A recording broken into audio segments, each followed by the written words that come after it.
السلام عليكم جميعا ورحمة الله وبركاته. بسم الله الرحمن الرحيم. الحمد لله رب العالمين. الحمد لله الذي يجيبني حين أناديه ويستر علي كل عورة وأنا أعصيه ويعظم النعمة علي فلا أجازيه. نحمده ونسبحه ونقدسه على آلائه ونعمائه، ونشهد أن لا إله إلا الله وحده لا شريك له، إلها واحدا أحدا فردا صمدا قيوما، نؤمن له بالربوبية ونقر له بالعبودية، ونشهد أن سيدنا محمدا عبده ورسوله أرسله بالهدى ودين الحق ليظهره على الدين كله. اللهم صل وسلم وبارك وترحم على محمد وآل محمد كأفضل ما صليت وسلمت وباركت وترحمت على إبراهيم وآل إبراهيم في العالمين إنك حميد مجيد.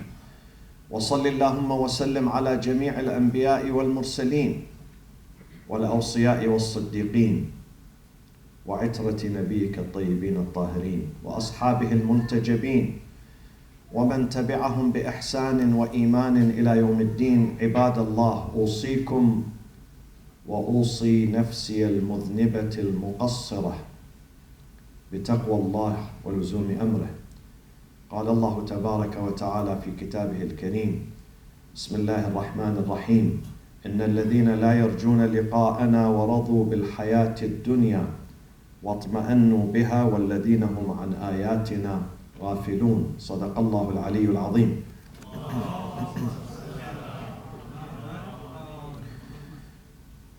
The Holy Quran explains that the attachment and the obsession with this life, the lower life, will cause spiritual suffering. It will cause perplexity and confusion and uncertainties in the life of the people. The more they get attached, the more they cannot stay away from the attractions of this life, the more they're going to miss peace, the more they're going to be confused in this life.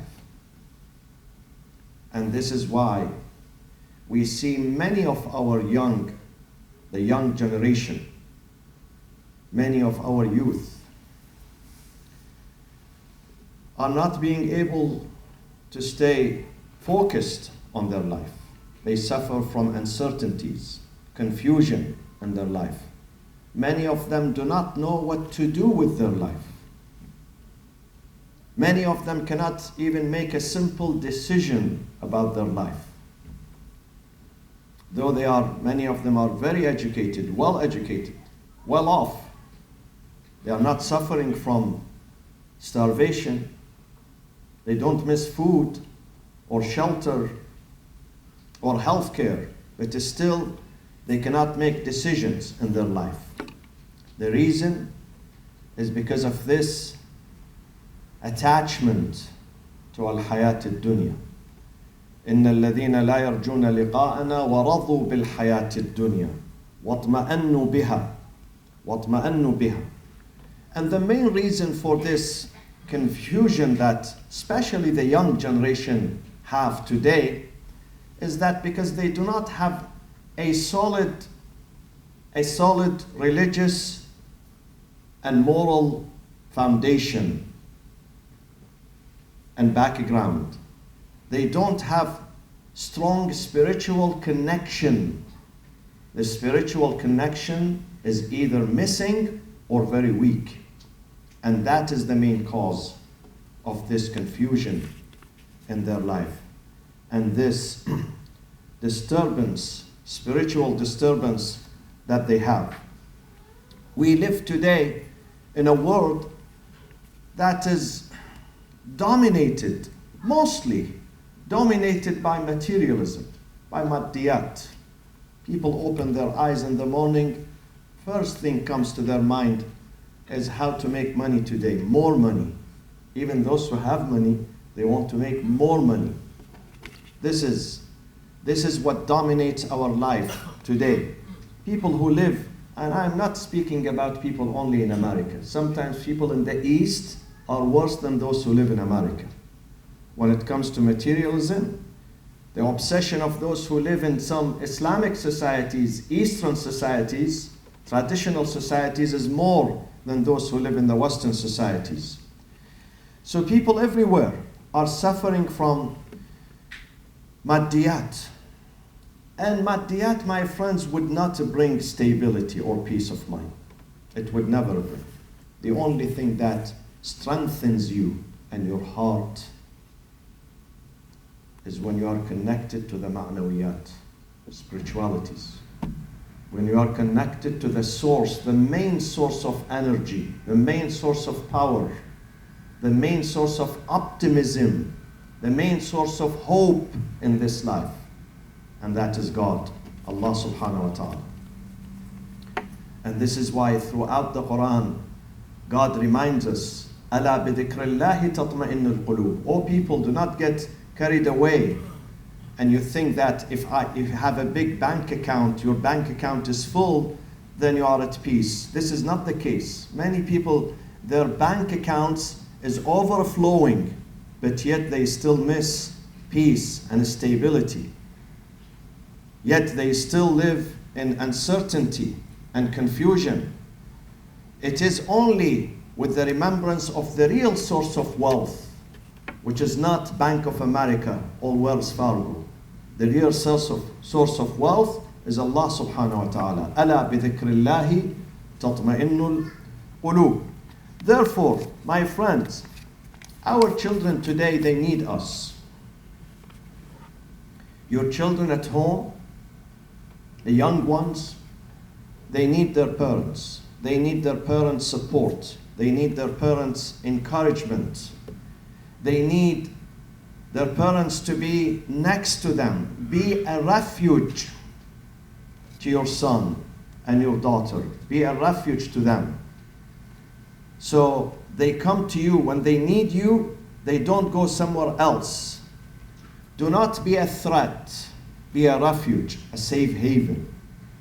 Many of the young ones are searching for someone to guide them, to show them the way, to speak to them nicely, to give them some advice. So we, the parents, should serve as a safe haven, as a refuge, not as a threat to our children. We should not overburden our children we should not overburden them beyond what they can carry. لا يكلف الله نفسا إلا وسعها. We have to understand that. If your children open up to you, if you allow them to come to you and open up to you and share what they feel, what they go through, what they suffer with you, 50% of the problem is solved. 50% of the problem is solved when a daughter, when a son are able to come safely, without intimidation, without fear, without embarrassment. They come and share their problem with their mothers and their fathers. They open up. Don't allow them to open up to someone else. You are the mentor, you are the teacher, you are the leader, you are the role model. The first job of the father in the family is before being a breadwinner, he is a role model, a teacher, muallim, a guide, coaching your children, training them, encouraging them. You are a cheerleader. A father is a cheerleader. A mother is a cheerleader for their kids. So when they come to you, welcome them. Have some time. Have some quality time with your children. Don't lose your children. Don't give your time to others doing other stuff and abandoning your children. Do not abandon your children. Stay with them. Some mothers and fathers get tired of their children. They come to me, I'm tired of this son. I'm tired of this. I say to him, your father had the same feeling about you 50 years ago. But he didn't abandon you. Your father did not abandon you. Your father stayed with you. He was backing you. He was supporting you. So we have to do. Criticism alone does not solve the problem. Don't scold them. Don't only criticize them. We have to show the solutions. We have to give them the reasonable solutions. Reasonable solution according to their capacity. Sometimes we give a solution which is not realistic. Someone who has a problem comes to his father and his father tells him, go and pray. You didn't do this because you didn't pray. So he went and he started praying, but still the problem is there. Didn't go away. Who said to you that when he prays, his problems are going away? Many people, they fast, they pray, they perform salatul layl, they go for ziyarah, but they still have challenges. God created this life with attached to challenges. We cannot excel, we cannot move forward, we cannot even survive without these challenges. So sometimes, or reciting the Quran, why don't you recite the Quran? If you recite the Quran, God is going to guide you. But he doesn't understand the Quran. Rather than telling him just recite the Quran without understanding, tell him there is a halaqah, there is a Quranic class, there is a Quranic reflection session. Go to that session so you can understand the Quran. Give him the right solution. Do not overburden. We should not be utopian. We should not be utopian in our solutions. We give solutions to our kids that we ourselves, we cannot undertake them. We cannot practice them. So don't prescribe to your son or daughter a prescription that you cannot practice yourself. You cannot consume yourself. We have to be realistic. Encouragement is important. The main job of fathers and mothers, parents, is to encourage, always to encourage. Keep encouraging them. Beef them up. Tell them tomorrow is going to be better than today. I am with you. I'm supporting you. My job, God created me as a father to support my family, to support my kids. Stay with them and do not abandon them. As-sabr, as-sabr. We parents, we need to be patient. The problem with us, we are impatient. We soon abandon our children. We should not abandon them. This is your jihad. God said to Ibrahim, he said to him, Ya Ibrahim, when you teach your children, when you teach them, when you train them, when you ask them to pray, when you ask them to worship, you have to be patient. If you are not patient, you're going to fail in your message. They are not going to listen to you. وَأْمُرْ أَهْلَكَ بِالصَّلَاةِ وَاصْطَبِرْ عَلَيْهَا. اصطبر. Be patient. Training your family, guiding your family, salvaging your family requires a lot of steadfastness and patience and endurance and perseverance. وَاصْطَبِرْ عَلَيْهَا. Persevere in this mission. Persevere, be strong. If you are not strong, you cannot bequeath your family strength. So you need to be strong. You need to be strong and you need to have the right approach. This is what our children need today. Especially the daughters, the females. You know, in America, there is a lot of pressure on our females. Especially the young ones. Sometimes a female stays at home. She's a homemaker. She doesn't venture outside her house.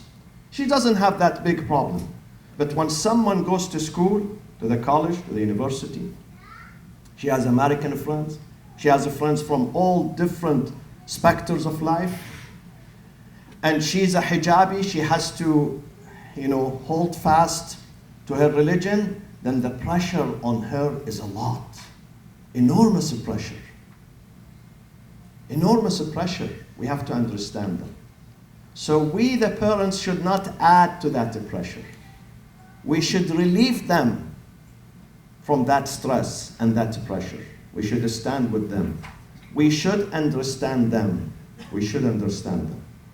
The key for success, the key for the success of our children is when the parents are careful They are very careful, extremely careful in the way they address and they counsel their children. One more thing before I conclude. What we need in the community, and we have not done this,